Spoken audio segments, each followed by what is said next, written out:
السلام علیکم ورحمۃ اللہ وبرکاتہ۔ الحمد للہ وحدہ والصلاة والسلام علی من لا نبی بعدہ وعلى آلہ واصحابہ الذین اوفوا عہدہ الذین هم مفاتیح الرحمة ومصابیح الغرر۔ أما بعد فأعوذ بالله من الشيطان الرجيم بسم الله الرحمن الرحيم وذكر فإن الذكرى تنفع المؤمنين آمنت بالله صدق الله العلي العظيم اللهم صل على سيدنا محمد وعلى آل سيدنا محمد وبارك وسلم۔ قابل احترام بزرگوں اور عزیز ساتھیوں، قرآن کریم کی اس آیت کا ترجمہ یہ ہے کہ نصیحت کرتے رہنا چاہیے۔ نصیحت ایمان والوں کو نفع دیتی ہے۔ اس کے پیش نظر خیال یہ آیا کہ آج 2025 کا دوسرا جمعہ ہے۔ ایسے کتنے کیلنڈر ہماری زندگی میں آئے اور پلٹ گئے۔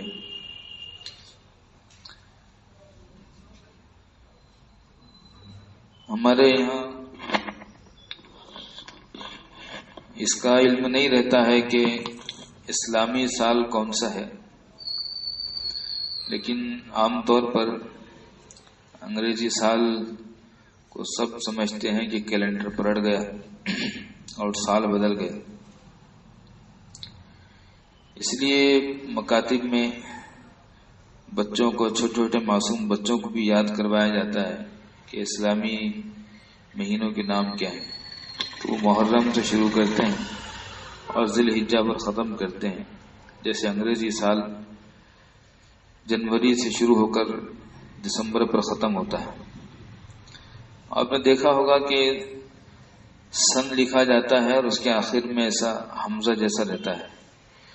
وہ ایک رمز ہوتا ہے جو بظاہر بشکل حمزہ نظر آتا ہے، وہ دراصل عین، مختصر مخفف عین ہوتا ہے، جو اشارہ کرتا ہے عیسوی کی طرف۔ جیسے ہم ہجری سال لکھتے ہیں تو اس کے آخر میں دو چشمی ہے بنا دیتے ہیں، تو وہ اشارہ کرتا ہے ہجری سال کی طرف۔ یہ جو سال انگریزی سال شروع ہوا ہے، حضرت عیسیٰ علیہ السلام سے شروع ہوا ہے۔ 2025 کا مطلب یہ ہے کہ حضرت عیسیٰ علیہ السلام کو 2025 سال ہو گئے۔ آپ صلی اللہ علیہ وآلہ وسلم سے پہلے سے یہ عیسوی سال چلا آ رہا ہے، لیکن اس کے باوجود صحابہ کرام رضی اللہ عنہم اجمعین کو ایک خاص طرح کا خیال آیا کہ اگر حضرت عیسیٰ علیہ السلام کی ذات سے منسوب کر کے سال اور مہینے گنے جاتے ہوں تو آپ صلی اللہ علیہ وآلہ وسلم تو اس کے زیادہ مستحق ہیں کہ آپ کی ذات سے کوئی سال شروع کیا جائے۔ پھر باہمی مشورے سے یہ طے ہوا کہ ہجرت سے اسلامی سال کا آغاز کیا جائے۔ چنانچہ اس کا رمز رکھا گیا ہجری۔ آج 1446 ہجری چل رہا ہے۔ اس کا مطلب کہ آپ صلی اللہ علیہ وآلہ وسلم جب مکہ مکرمہ سے، جو آپ کا اپنا ذاتی آبائی وطن تھا، لیکن اللہ کے حکم سے جب کفار قریش نے آپ کو اور آپ کے صحابہ کو زندگی گزارنے پر انتہائی مجبور کر دیا اور ترک وطن اور ہجرت کرنے پر بالکل ابھارا اور اس کے بغیر کوئی صورت باقی نہیں رہی. ایک مرتبہ حبشہ بھی چلے گئے تھے، پھر دوسری مرتبہ یہ طے ہوا کہ بس اب اپنا ایمان بچانا ہے تو اپنا وطن چھوڑنا پڑے گا. تو اللہ کے حکم سے آپ صلی اللہ علیہ وآلہ وسلم نے مکہ مکرمہ کو الوداع کہا تھا اور مدینہ منورہ آپ چلے گئے تھے. تو 1446 کا مطلب یہ ہے کہ مکہ مکرمہ سے مدینہ منورہ آنے کو آپ کو 1446 سال ہو گئے. حضرت عیسیٰ علیہ السلام سے جو سال گنا جاتا تھا اس کو آج 2025 کہتے ہیں. حضرت عیسیٰ علیہ السلام سے پہلے اس کو قبل مسیح کہا جاتا تھا. قاف اور الگ میم مفردات کی شکل میں لکھے جاتے تھے، اس کو پڑھا جاتا تھا قبل مسیح.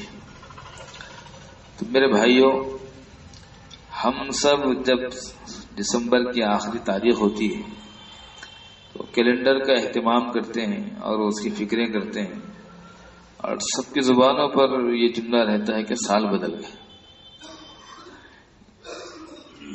حالانکہ سال اگر شروع ہوا ہے تو محرم سے شروع ہے، محرم سے بدلا ہے.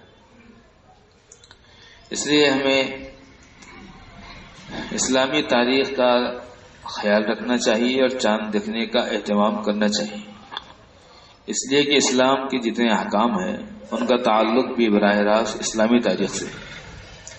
ہم اگر آج روزہ رکھنا چاہیں فرض روزہ تو نہیں رکھ سکتے ہیں، وہ رمضان کا چاند طلوع ہونے کے بعد ہی فرض ہوگا. عید الفطر کا شوال کا چاند طلوع ہونے پر عید الفطر منائی جائے گی. عید الاضحیٰ بھی چاند کی 10ویں تاریخ کو ادا کی جائے گی. ایسی زکوٰۃ جو فرض ہوتی ہے تو اسلامی سال گزرنے پر فرض ہوتی ہے، اس لیے کہ اگر انگریزی حساب سے ہم تاریخ زکوٰۃ نکالیں گے تو سال میں تقریباً ہماری 10 دن کی آمدنی پر 10 دن کی رقم پر زکوٰۃ نہیں نکلے گی، اس لیے کہ 10 دن اس میں زیادہ ہوتے ہیں اور اس میں کم ہوتے ہیں. ایک شخص اسلامی تاریخ کے حساب سے 15 سال کا پہلے ہو جاتا ہے اور انگریزی تاریخ کے حساب سے بعد میں ہوتا ہے. اسی طرح سال پہلے ہوتا ہے ہجری سال میں اور انگریزی حساب سے 10 دن کے بعد سال مکمل ہوتا ہے. تو اسلامی تاریخ سے اسلام کے احکامات وابستہ ہیں. زکوٰۃ بھی فرض ہوگی تو اسلامی سال مکمل ہونے سے فرض ہوگی.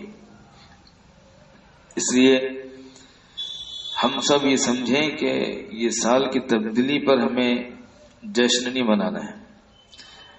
جشن تو اسلامی تاریخ اور کیلنڈر کے تبدیل ہونے پر بھی نہیں منانا ہے.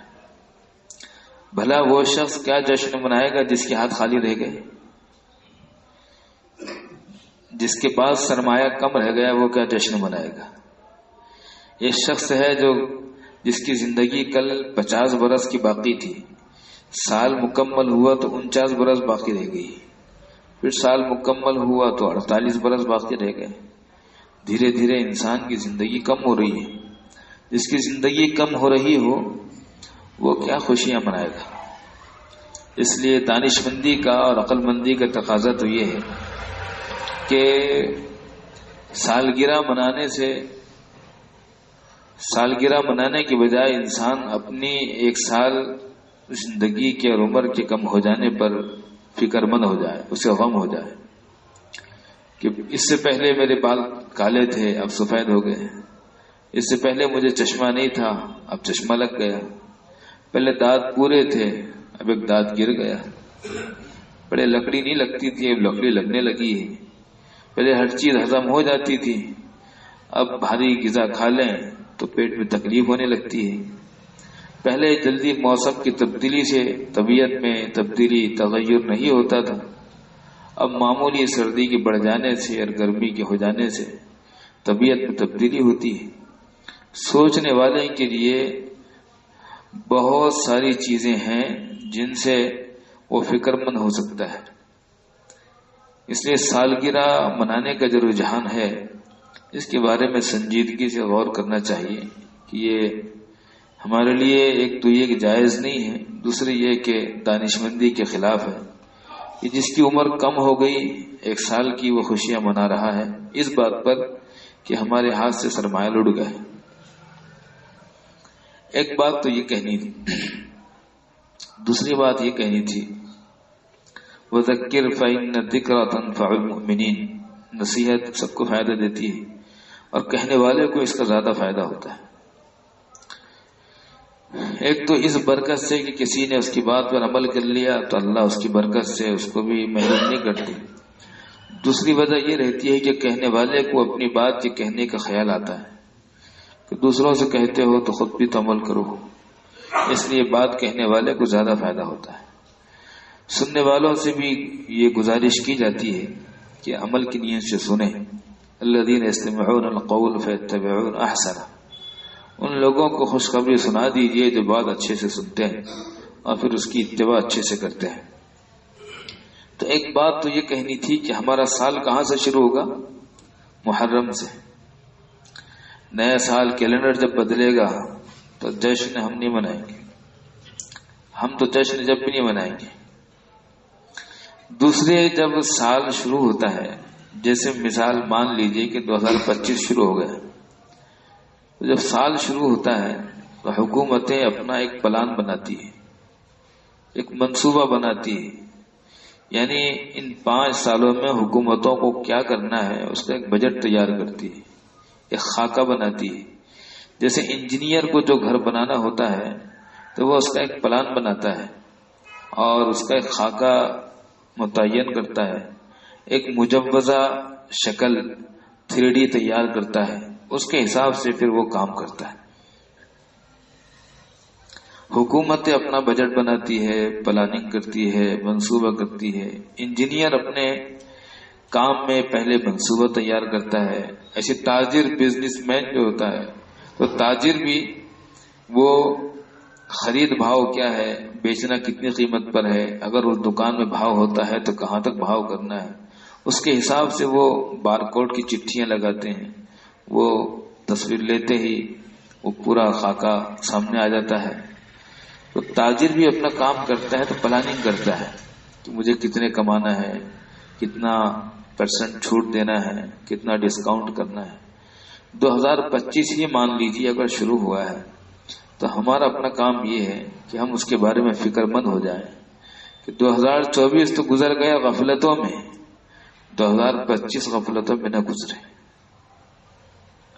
وہ لاوالی پن سے گزر گیا، لاپرواہی سے گزر گیا، ہنستے کھیلتے گزر گیا، گاتے بجاتے گزر گیا، کبھی کیے کبھی نہیں کیے، کبھی پڑھے کبھی نہیں پڑھے، جھوٹ بولتے گزر گیا، دھوکہ دیتے گزر گیا، غیبت کرتے گزر گیا.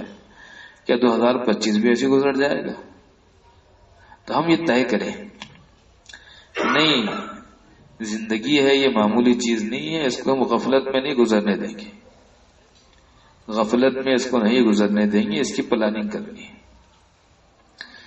پلاننگ کرنی ہے، دین کے مطابق زندگی گزر جائے اس کی پلاننگ کرنی ہے کہ ہمیں جھوٹ نہیں بولنا ہے. کل ایک صاحب ملے تھے تو وہ کہہ رہے تھے مفتی صاحب وہ ایسے چھوٹی تھوڑی موٹی تو جھوٹ بول سکتے نا. میں نے ان سے کہا جو لوگ آج جھوٹا کاروبار کرتے ہیں پہلے وہ چھوٹی چھوٹی جھوٹی بولا کرتے تھے، بعد میں پھر بڑی بڑی جھوٹ کے وہ بیوپاری بن گئے. انسان پہلے چھوٹا کام کرتا ہے اس کے بعد بڑا کام کرتا ہے. چولہا بھی جلتا ہے تو چنگاری لگائی جاتی ہے، اس کے بعد بھڑکتا ہے. جھوٹ چاہے کوئی بھی ہو بہرحال جھوٹ ہوتا ہے، جھوٹ چاہے کوئی بھی ہو بہرحال جھوٹ ہوتا ہے، وہ گناہ ہے، گناہ کبیرہ ہے. تو یہ طے کریں کہ ہم بے دینی کے ساتھ زندگی نہیں گزاریں، اس لیے کہ موت اچانک آتی ہے اور اچانک جانا پڑتا ہے، اپنے کیے کرائے کے ساتھ جانا پڑتا ہے. ہم اعمال کریں گے، اعمال میں 3 قسمیں ہوتی ہیں. ایک عمل ہوتا ہے خالص اللہ کے لیے، اور وہ مطلوب ہے، وہی مقصود ہے کہ جو عمل کرے اللہ کے لیے کرے. ایک عمل ہوتا ہے دنیا کے لیے، دنیا والوں کو بتانے کے لیے، دنیا والوں سے واہ واہ حاصل کرنے کے لیے. جیسے مشاعرے میں شعراء حضرات کہتے ہیں بھائی داد دیجئے نا، داد دیجئے نا. تو بہت سارے لوگ کام کرتے ہیں کہ لوگ کیا بولیں گے، لوگ کیا سوچیں گے. لوگ بولیں گے ہمارے یہاں تو شادی میں کھانے کے لیے آ گئے تھے، خود کے یہاں کی شادی چھوٹی کر رہے ہیں، تو پھر دوسروں کے یہاں کیوں جاتے تھے.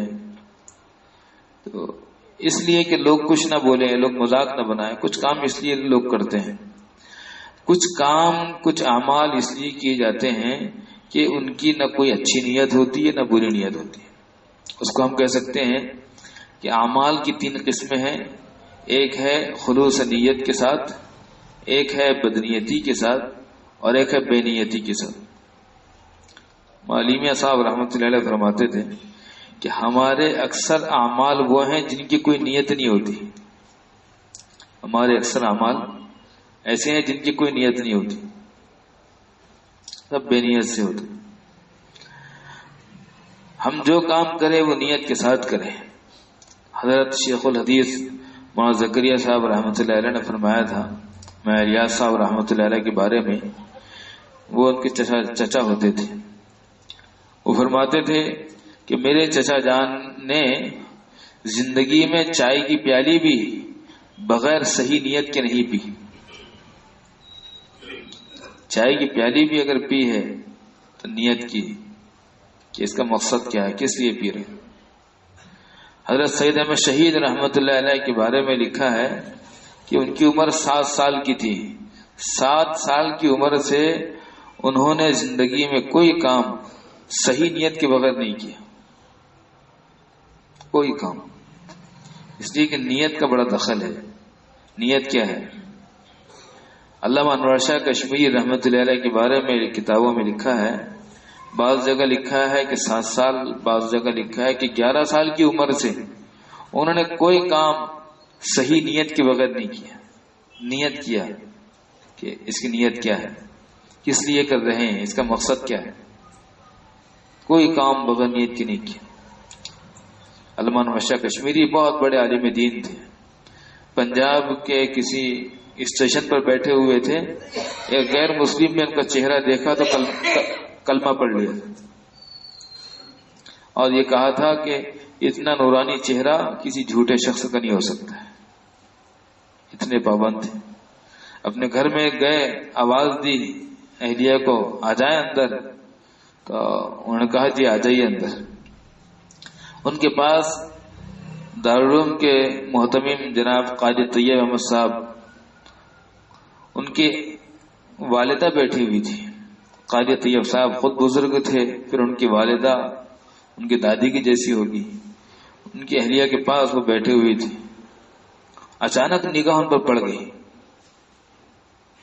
بہت غمگین ہوئے اور کہا 20 سال کے بعد آج کسی غیر محرم پر نگاہ پڑی. 20 سال کے بعد.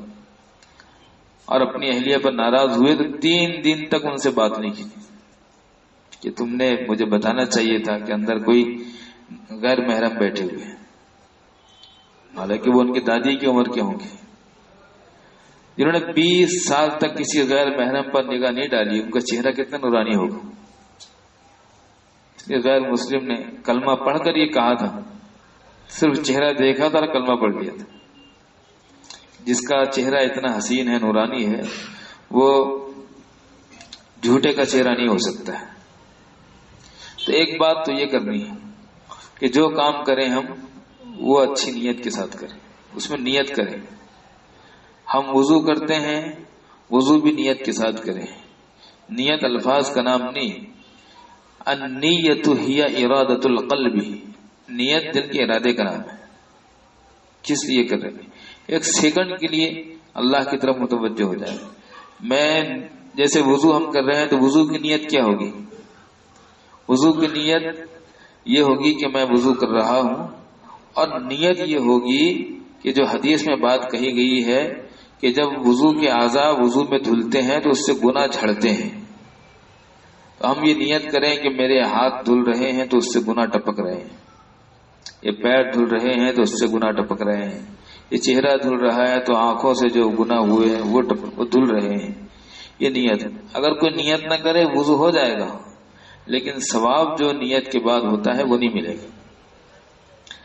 اس لیے ہمارے اکثر جو کام ہے، علیمہ صاحب کہتے تھے ہمارا رونا نہیں ہے کہ بدنیتی ہے، ہمارا رونا یہ ہے کہ ہمارے اعمال میں اکثر نیت شامل نہیں ہے. وضو بھی آٹومیٹک، نماز بھی آٹومیٹک. اگر خدا نہ خواستہ امام صاحب 5 رکعت پڑھا دے تو پوری مسجد خالی ہو جائے گی اور پتہ بھی نہیں چلے گا کہ کتنے رکعت ہوئی. وہ تو گھڑی کے کاٹوں سے اندازہ ہوتا ہے کہ روزانہ 9 منٹ میں ہوتی ہے، آج 13 منٹ کیوں لگے. تو لوگ شک میں بولیں گے حافظ صاحب کتنے رکعت ہوئی، یہ نہیں بولیں گے 5 رکعت. تو نماز جیسی عبادت بھی آٹومیٹک ہے، اس میں بھی نیت ضروری. نیت کریں کہ اللہ کے سامنے کھڑے ہیں اور اللہ کی طرف سے جواب آ رہا ہے. ایک کام تو وہ سال کے بارے میں جو ہم نے کہا کہ ہمارا سال کون سا ہے. دوسری بات یہ کہ اسلامی تاریخ کی اہمیت کیا ہے. تیسری بات یہ کہ اعمال ہمارے یہاں بغیر نیت کے ادا ہوتے ہیں، ہم اس میں نیت کریں. نیت سے وزن پیدا ہوتا ہے.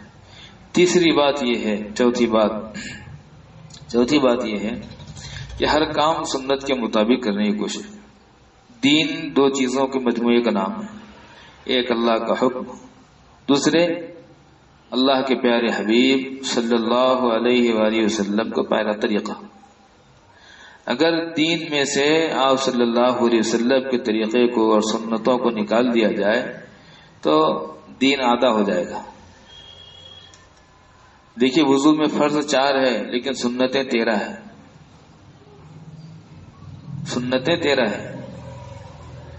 اور نماز میں فرائض 7 ہیں لیکن سنتیں 50 سے زائد فقہاء نے ذکر کی ہیں. اگر ہم سنتیں نکال دیں دین میں سے تو دین بالکل آدھا ہو جائے گا. سنت میں اللہ نے بڑا نور رکھا ہے. ہر کام سنت کے مطابق کرنے کی کوشش کریں اور بہت آسان ہے. ہم چپل پہن رہے ہیں تو پہلے سیدھے پیر میں پہننے کی عادت ڈالیں. سیدھے پیر میں چپل پہن لی، ہم نے ایک سنت پر عمل کر لیا. چپل اتارنا ہے پہلے بائیں پیر کی یعنی الٹے پیر کی چپل پہلے اتار لیں، ایک سنت پر عمل ہو گیا. کوئی چیز کسی کو دینا ہو یا لینا ہو، سیدھے ہاتھ سے دینا ہے، سیدھے ہاتھ سے لینا ہے، سنت پر عمل ہو گیا. جو چیز پینی ہو یا کھانی ہو وہ سیدھے ہاتھ سے. کتنے ساتھیوں کو ہم نے دیکھے چائے الٹے ہاتھ سے پیتے، ٹھنڈا الٹے ہاتھ سے پیتے، بڑی تکلیف ہوتی ہے. اگر مزاج رہتا ہے، موقع رہتا ہے، کیفیت اچھی لگتی ہے تو ٹوک دیتے ہیں، ہم روک دیتے ہیں، بول دیتے ہیں سیدھے ہاتھ سے پیو. اکثر ساتھیوں کو دیکھے فیشن کے طور پر الٹے ہاتھ سے چائے پیتے ہیں اکثر. تو کوشش نہیں طے کریں کہ ہمیں سنت کے خلاف کوئی کام نہیں کرنا ہے. سنت کے خلاف کوئی کام نہیں کرنا. ہمارے ڈاکٹر صاحب کو ہم نے دیکھا، ہم ساتھ ساتھ چلتے رہتے، جب کہیں داخل ہونے کی باری آتی تو وہ کہتے کہ پہلے آپ داخل ہو جائیں. تو ہم چاہتے کہ پہلے ڈاکٹر صاحب داخل ہوں، بڑے ہیں، ہمارے بزرگ ہیں، مخدوم ہیں، مربی ہیں. تو وہ ہم سے کہتے کہ نہیں، آپ سیدھے ہاتھ پر ہیں ہمارے، اس لیے آپ پہلے چلیں. مولانا واضح رشید صاحب ندوی جو ندوۃ العلماء کے وہ ناظم تعلیمات ہیں، تو ایک طرف ڈاکٹر صاحب بیچ میں تھے، ایک طرف ہم تھے، ایک طرف وہ تھے. تو جب باری مسجد میں داخل ہونے کی آئی تو ڈاکٹر صاحب نے کہا کہ پہلے آپ داخل ہو جائیں. تو انہوں نے کہا کہ نہیں، پہلے آپ داخل ہوں. تو ڈاکٹر صاحب نے کہا کہ آپ سیدھے ہاتھ پر ہیں اس لیے آپ. تو انہوں نے کہا کہ نہیں، میں بائیں ہاتھ پر آ جاتا ہوں.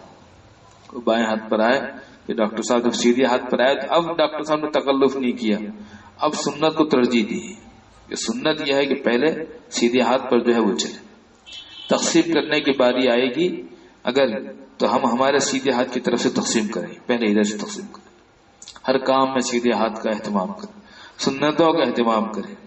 حضرت خواجہ معین الدین چشتی اجمیری رحمۃ اللہ علیہ جن کو وہاں علی میاں صاحب نے فاتح ہند لکھا ہے، فاتح ہند ہے، وہ بڑا متشدد عیسائی ہے، لیکن پریچنگ آف اسلام کا جو رائٹر ہے اس نے لکھا ہے کہ 90 لاکھ لوگ حضرت خواجہ کے ہاتھ پر ایمان لائے ہیں، 90 لاکھ لوگ۔ ایک مرتبہ وضو کرنے میں انگلیوں کا خلال کرنا چاہیے، یس، یہ الٹا پیر جو ہے، پیروں کی انگلیاں جو ہوگی تو اس انگلی سے اس کا خلال ہوگا، سیدھے ہاتھ کی کر انگلی کی طرف سے اس طرح لائیں گے، اس طرح۔ یہ خلال کرنے سے اندر سوکھا نہیں رہتا ہے، سوکھا رہے یا نہ رہے، ہمارا کام یہ ہے کہ خلال کرنا سنت ہے، خلال۔ حضرت خواجہ اجمیری رحمت اللہ علیہ نے ایک مرتبہ بھول کر وضو کے درمیان انگلیوں میں خلال کرنا چھوڑ دیا۔ آواز آئی، تم میرے نبی کی محبت کا دعویٰ کرتے ہو اور میرے نبی کا طریقہ چھوڑتے ہو۔ بہت غمگین اداس بیٹھے تھے، ان کے خلیفہ تھے حضرت خواجہ قطب الدین بختیار کاکی رحمت اللہ علیہ۔ تو انہوں نے دیکھا کہ حضرت بہت غمگین اور اداس رنجیدہ بیٹھے ہوئے ہیں، تو پوچھا کہ حضرت کیا بات ہے؟ انہوں نے کہا بابا قطب الدین، جب سے وہ آواز آئی ہے نا، جب سے دل نہیں لگ رہا ہے، جب سے وہ آواز آئی جب سے دل نہیں لگ رہا ہے۔ بس یہی کی بات ذہن میں ہے کہ قیامت کے دن اپنے نبی کو کیسے منہ دکھاؤں، کیسے بتائیں۔ خواجہ عثمان ہاروانی رحمۃ اللہ علیہ جو حضرت خواجہ اجمیری کے شیخ ہیں، انہوں نے حضرت خواجہ اجمیری رحمۃ اللہ علیہ کو میزاب رحمت کے نیچے لے کر گئے تھے، وہ جو کعبۃ اللہ میں پرنارا لگا ہے نا وہاں پر، اور وہاں کھڑے رہ کر کہا تھا اللہ میں نے یہ معین الدین کو آپ کے حوالے کر دیا، تو آواز آئی تھی میں نے قبول کیا۔ جس کا مقام اتنا بڑا ہے اس کا حال یہ ہے کہ وہ اداس ہے اور ان سے کہہ رہا ہے کہ بابا قطب الدین جب سے وہ آواز آئی ہے جس سے دل نہیں لگ رہا ہے کہ اللہ کو کیا جواب دیں گے۔ حضرت مجدد الفسانی رحمۃ اللہ علیہ کے بارے میں لکھا ہے، غلطی سے ایک مرتبہ استنجا خانے میں گئے تو بھول سے ان کا سیدھا پیر اندر چلا گیا، بھول سے۔ بعد میں واپس آئے تو بہت غمگین ہوئے اور انہوں نے کہا بھول کر بھی پیر میرا اندر چلا گیا تو اس بھول کر جانے کی وجہ سے بھی دل کی کیفیت میں اور انوارات میں فرق محسوس کر رہا ہوں، کمی پا رہا ہوں بھول سے۔ میرے بھائی ہماری سنتیں غائب ہے، ہمارے فرائض غائب ہے، ہم اس کے بارے میں فکر کریں، اس کے بارے میں فکر کریں اور اللہ سے مانگے۔ مسواک کے بارے میں آپ صلی اللہ علیہ وآلہ وسلم نے فرمایا لولا نشق علی امتی لامرتهم بالسواک، میری امت پر اگر مجھے شاق گزرنے کا اندیشہ نہ ہوتا تو میں مسواک کو فرض کر دیتا۔ فرض۔ مسواک کے کئی فائدے ہیں، اس میں سے چھوٹا فائدہ یہ ہے، مسواک کے بہت فائدے علماء نے 70 گنوائے ہیں، اس میں کم سے کم فائدہ یہ ہے کہ مرتے وقت کلمہ طیبہ نصیب ہوتا ہے۔ جو نمازی نماز کے پابند ہیں ان کے تو ذمہ جیب میں ہمیشہ رہنی چاہیے مسواک، ہمیشہ جیب میں مسواک۔ بڑی عمر کے لوگوں کی جیب میں 2 چیزیں تو ہمیشہ رہے، ہمیشہ سب کے جیبوں میں رہے۔ ہمارے شیخ صاحب نے ایک مرتبہ ہمارے جیبوں میں ہاتھ ڈلوایا کہ جیبوں میں ہاتھ ڈالو نکالو، تو انہوں نے بھی کہا جب میں نکالوں گا تو جیب میں جو ہے تم بھی نکالنا۔ نکالے انہوں نے، تو ان کے جیب میں تسبیح تھی اور مسواک تھی، اکثر بچوں کی جیب میں نکلی تھی، طلبہ استعمال کرتے ہیں، اہتمام کرتے ہیں اس کا۔ ہم میں سے ہر ایک کی جیب میں یہ 2 چیزیں رہے، ہم میں سے ہر ایک کی جیب۔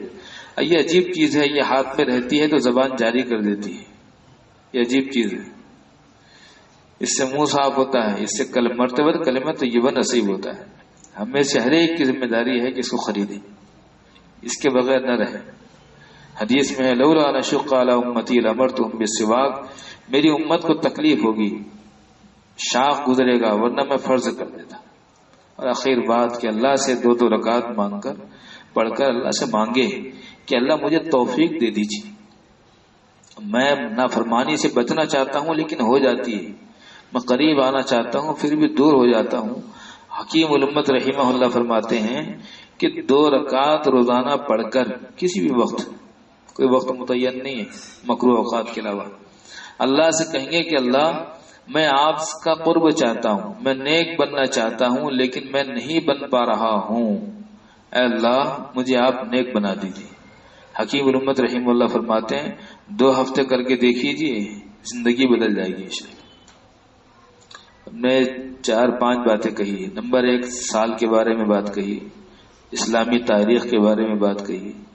نمبر 3 ہر عمل کو نیک نیت کے ساتھ کرنے کی بات کہی، اور نمبر 4 ہم نے بات کہی ہے کہ سنتوں کا اہتمام کیا جائے، اور نمبر 5 آخری بات یہ ہے کہ اللہ سے اہتمام کے ساتھ توفیق مانگنی چاہیے۔ اللہ ہم تمام کو نیک عمل کی توفیق عطا فرمائے۔ وآخر دعوانا الحمدللہ رب العالمین۔